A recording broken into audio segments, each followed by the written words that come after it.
नमस्कार विद्यार्थी मित्रांनो, मी ऑफिसर एज्युकेशन चॅनलमध्ये तुम्हा सर्वांचं स्वागत आहे. आज आपण 11 मार्चच्या इम्पॉर्टंट अशा चालू घडामोडी पाहणार आहोत. लेक्चरला सुरुवात करण्याआधी ज्यांनी कोणी चॅनलला सबस्क्राईब केलेलं नाही त्यांनी खाली सबस्क्राईब नावाचं बटन आहे, त्या बटनवरती क्लिक करा. त्यानंतर तुम्हाला एक बेल आयकॉन येईल, त्या बेल आयकॉनवरती सुद्धा क्लिक करा, जेणेकरून नवीन व्हिडिओ अपलोड केले की तुम्हाला त्याचं नोटिफिकेशन येईल. लेक्चरच्या एंडला आपण क्वेश्चन ऑफ द डे घेतो. त्याचा आन्सर जे आहे ते तुम्हाला कमेंट बॉक्समध्ये मेन्शन करायचं आहे. तोच क्वेश्चन आपण नेक्स्ट डेला म्हणजे उद्या आपण घेतो ॲज अ रिव्हिजन म्हणून. जर तुम्हाला हे लेक्चर युजफुल वाटलं, इम्पॉर्टंट वाटलं तर लाईक करायला विसरू नका आणि तुमच्या मित्रमैत्रिणींच्या व्हॉट्सअप टेलिग्राम ग्रुपमध्ये नक्की शेअर करा. चला बघू आता कालचा क्वेश्चन. नुकतेच इस्रोने खालीलपैकी कोणत्या देशातील अवकाश संशोधन संस्थेशी सागरी सुरक्षेसाठी करार केला आहे? पहिलं तर कशासाठी केलेलं आहे हे इथं दिलेलंच आहे. सागरी सुरक्षेसाठी इस्रोने भारतीय अवकाश संस्थेने केलेला आहे. तर हा याचं उत्तर आहे पर्याय क्रमांक 4 फ्रान्सशी केलेला आहे. ओके, मग फ्रान्सचे जे अवकाश संशोधन संस्था आहे त्याचं नाव सुद्धा तुम्हाला माहित पाहिजे, national centre for space studies CNES. आणि याच्यासाठी जे आहे ते सॅटेलाइटचा वापर केला जाणार आहे. तर ते दोन सॅटेलाइट आहेत, त्यांचं तुम्हाला नाव माहित पाहिजे, मेगाट्रॉपिक्स आणि सरल अल्टिका. हे दोन हवामान विषयक उपग्रह आहेत, त्यांची जे आहे ती याच्यासाठी निवड केलेली आहे आणि ते ऑलरेडी पाठवलेले आहेत, त्यांचाच इथे वापर केला जाणार आहे. ओके, आपण इस्रोच्या रिलेटेड ज्या ज्या महत्त्वाच्या आहेत त्या सुद्धा न्यूज पाहिल्या. एक स्पेशल लेक्चर सुद्धा बनवलेला आहे एक्झाम पॉईंट ऑफ व्ह्यूने, तर ज्यांनी कोणी ते बघितलेलं नाही त्यांनी ते बघून घ्यावं. चला आता बघू आजच्या न्यूज. EPFO नोकरी बदलताच PFचे हस्तांतर. ओके, PF म्हणजे काय? Provident fund. EPFOचा पण फुल फॉर्म माहित पाहिजे, employees provident fund organisation. Okay, मग बघा आता हे काय आहे, तर संघटित कर्मचाऱ्यांच्या भविष्य निर्वाह निधीचे व्यवस्थापन करणाऱ्या एम्प्लॉईज प्रॉव्हिडंट फंड ऑर्गनायझेशनच्या म्हणजे EPFOच्या सभासदांना आर्थिक वर्षापासून नोकरी बदलल्यानंतर फंडातील निधीचे नव्या ठिकाणी हस्तांतर करण्याची आवश्यकता भासणार नाही. म्हणजे कसं होतं, आता एम्प्लॉई असतात त्यांचं PF अकाउंट असतं. ओके, आता जर एम्प्लॉईने एक कंपनी सोडून दुसऱ्या कंपनीमध्ये गेला की त्याचं PF अकाउंट दुसरी कंपनी जी असते ती वेगळं काढते, म्हणजे same like a bank account जे असतं आपलं तसं. ओके, पण आता तुम्ही गव्हर्नमेंटमध्ये जाणार तर तुमचं PF अकाउंट एकच राहणार आहे थ्रू आउट युअर करिअर. पण हेच जर आता प्रायव्हेट फर्मच्या बाबतीत बोलायचं झालं, म्हणजे प्रायव्हेट फर्ममध्ये काम करणारे एम्प्लॉई त्यांनी स्विच केला, एका कंपनी दुसऱ्या कंपनीत गेले की त्यांचं PF अकाउंट चेंज होतं. मग त्यांना जो आहे तो ॲप्लिकेशन करावं लागतं की PF अकाउंट नंबर 1 मधून जो आहे त्याच्यातून जे अमाऊंट आहे ती करंट PF अकाउंटमध्ये ट्रान्सफर करण्यासाठी. आणि बघा इथे EPFOने सुद्धा सांगितलेलं आहे की दरवर्षी PF फंडातील निधी जो आहे तो हस्तांतर करण्यासाठी 8 लाखाहून अधिक अर्ज दाखल होतात. मग तुम्ही म्हणू शकता की 8 लाख जे आहेत ते एम्प्लॉई स्विच करतात जॉब, तर असं इथून हे होतं. आणि आता सध्या जे आहे ते EPFOचं जे आहे ते 80% काम ऑनलाईन झालेलं आहे. आता युनिव्हर्सल अकाउंट नंबर जो आहे UAN ज्याला म्हणतात, तो आता आहे की हा एकच अकाउंट नंबर असणार आहे थ्रू आउट युअर करिअर, की याच्या अंडर जे आहे ते ऑल एम्प्लॉई म्हणजे ऑल तुमचे जे PF अकाउंट आहे ते तिथे डिस्प्ले होणार आहेत. मग तुम्ही त्याच्या थ्रू जे आहे ते PF ट्रान्सफरसाठी क्लेम करू शकतात. त्याच्या थ्रू UAN पोर्टल असतं, त्याच्या थ्रू तुम्ही जे आहे ते PF ट्रान्सफरसाठी क्लेम करू शकता. मग ते जे आहे ते रिस्पेक्टिव्ह थ्रू टोटली ऑनलाईन आहे ही प्रोसिजर. मग त्याच्या थ्रू जे आहे ते तुमचं कंपनी 1 म्हणजे जी पहिली कंपनी आहे त्याला जो आहे तो रिक्वेस्ट जाते, मग ती अप्रूव्ह करते, मग ते तुमचं सेकंड PF अकाउंटवरती तो पूर्ण अमाऊंट आहे ती जमा होते. आता इथे PFच्या रिलेटेड आलेला आहे, तर आपण नॅशनल पेन्शन स्कीम विषयी सुद्धा एक न्यूज घेतलेली होती डिसेंबरमध्ये, की ज्याच्यामध्ये केंद्र सरकारचं जे योगदान असणार ते 14% होणार आहे. आणि ते पहिलं किती होतं हे तुम्हाला माहित पाहिजे, तर 10 होतं, 10 वरून 14 झालेलं आहे. आणि NPSचा पण फुल फॉर्म माहित पाहिजे, नॅशनल पेन्शन स्कीम. ओके, सुरुवात जी आहे ते 2004 साली झाली.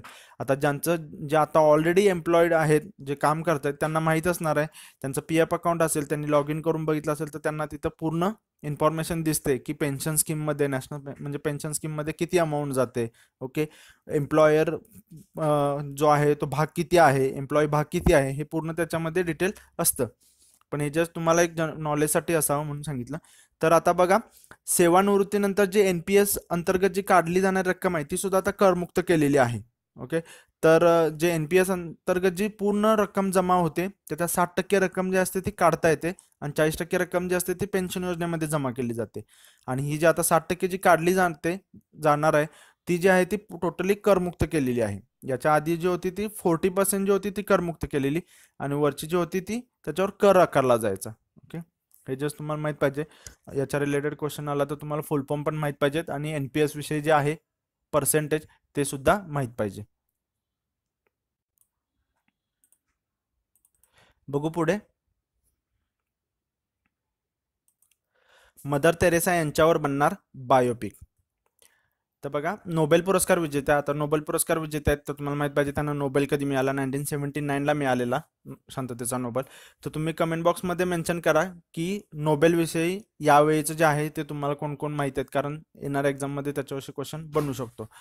तर यांच्या आयुष्यावर जे आहे तो त्यांनी जे कार्य केलेलं आहे याच्याविषयी चित्रपट बनणार आहे. ओके, आणि त्या बायोपिकचं नाव काय असणार आहे? Mother Theresa the Sant. Okay, आणि हा जो आहे तो 2020 मध्ये चित्रपट प्रदर्शित होणार आहे. आणि याच्यामध्ये जे मेन कोण भूमिका बजावणार आहे हे वगैरे काय अजून नाही त्याचं सांगितलेलं. जस्ट एवढं सांगितलं की मदर तेरेसा द संत हा जो आहे तो 2020 मध्ये प्रदर्शित होणार आहे. याचं लेखन दिग्दर्शन जे केलेलं आहे ते सीमा उपाध्याय यांनी केलेलं आहे. आणि त्यांनी स्टेटमेंट काय दिलं बघा, मी या कथेवर 3 वर्षापासून काम करत आहे आणि जगभरातील लोकांना मदर तेरेसा आणि त्यांचे कार्य माहीत आहे, परंतु मदर तेरेसांच्या आयुष्यातील माहिती नसलेले अनेक पैलू या बायोपिक मधून उलगडले जाणार. आणि याची निर्मिती कोण करणार आहे बघा? प्रदीप शर्मा, नितीन मनमोहन, गिरीश जोहर आणि प्राची मनमोहन हे जे आहे ते याच्या चित्रपटाची निर्मिती करणार आहे. तुम्हाला दिग्दर्शन कोणी केलं हे माहित पाहिजे, बायोपिकचं नाव काय असणार आहे हे माहित पाहिजे. बघू पुढे. सबका साथ सबका विकास या पुस्तकाचे प्रकाशन. पंतप्रधानांच्या निवडक भाषणांचे संकलन असणाऱ्या या पुस्तकाचे जे अनावरण केलं आहे, प्रकाशन केलं आहे ते अरुण जेटली यांच्या हस्ते झालेलं आहे. कुठे झालेलं आहे तर नवी दिल्ली. तुम्हाला लक्षात ठेवायचं आहे अरुण जेटली, नवी दिल्ली. हे जे आहे ते हिंदी आणि इंग्रजी भाषेमध्ये आहे. आणि हे जे आहे ते ऑनलाईन आता भारतकोश ई पेमेंट गेटवेवरती ऑनलाईन सुद्धा याची खरेदी करता येऊ शकते. तसंच अमेझॉन, गुगल प्लेच्या ई बुक्सवरती सुद्धा हे पुस्तक अवेलेबल आहे. ओके, जस्ट नाव तर तुम्हाला माहिती असणार आहे, फक्त कोणी प्रकाशन केलं आणि कुठे केलं हे तुम्हाला माहित असणं अपेक्षित आहे. आता याच्यावरून तुम्हाला एक्झाम पॉईंट ऑफ व्ह्यू येणाऱ्या एक्झामसाठी जे आहे ते या इयरमध्ये जे जे नवीन पुस्तक झालेले आहेत ते कोणाच्या जीवनावर आधारित आहेत हे तुम्ही कमेंट बॉक्समध्ये मेन्शन करा. जसं की 281 आहे. ओके, त्यानंतर बरेच आपण पाहिलेले आहेत, दीपा कर्माकर आहे, ए आर रेहमान आहे. तर अशी जी बुक्स आहेत ते तुम्ही कमेंट बॉक्समध्ये मेन्शन करा विथ त्यांचे ऑथर आणि कुणाच्या रिलेटेड आहेत ते. बघू पुढे. तीच्या संघर्षाला पुस्तक रूप. आता इथे बघा आणखीन एक पुस्तकाचंच रिलेटेड आलंय. तृतीयपंथांना समाजाच्या मुख्य प्रवाहामध्ये स्थान मिळावे यासाठी तृतीयपंथी गौरी सावंत यांनी सातत्याने संघर्ष केला आहे. तृतीयपंथी आणि शरीरविक्रिया करणाऱ्या महिलांच्या मुलांना आश्रय देण्यासाठी नानिका घर ही संस्था सुरू केलेली आहे. ओके, गौरी सावंत यांनी केलेले आहे. मग त्यांचा हा जो संघर्ष आहे तो पुस्तकाच्या रूपाने जो आहे तो समाजापुढे येणार आहे आणि त्याचं नाव आहे Gauri the urge to fly. Okay, Gauri the urge to fly. तुम्हाला लक्षात ठेवायचे बघा, इथे थोडे कलर चेंज मध्ये पण केलेलं आहे. नानिका घर आहे संस्था त्यांनी चालू केलेली. Gauri the urge to fly हे पुस्तकाचं नाव आहे. त्याचं पब्लिकेशन केलं आहे राईट क्लिक पब्लिकेशनने केलेलं आहे. ओके, आणि याचं पब्लिकेशन आहे ते 12 मे रोजी होणार आहे. लेखक लक्षात ठेवायचा आहे युवा लेखक रिदम वाघोलीकर यांनी हे पुस्तक लिहिलेलं आहे. ओके, आणि महिला दिनाचं जे औचित्य होतं 8 मार्च. ओके, तर याचं औचित्य साधून याच्या मुखपृष्ठाचे अनावरण मुंबईमध्ये करण्यात आलेले आहे. ओके, हे जस्ट तुम्ही लक्षात म्हणजे जस्ट आहे ते त्याचं अनावरण झालेलं आहे. तर आता आणि या पुस्तकामधून जे आहे ते गौरी सावंत यांचं जे नानिका घर म्हणजे ही स्वयंसेवी संस्था आहे याच्यामध्ये त्यांनी केलेलं काम आहे हे याच्यातून दाखवण्याचा प्रयत्न केलेला आहे. बघू पुढे.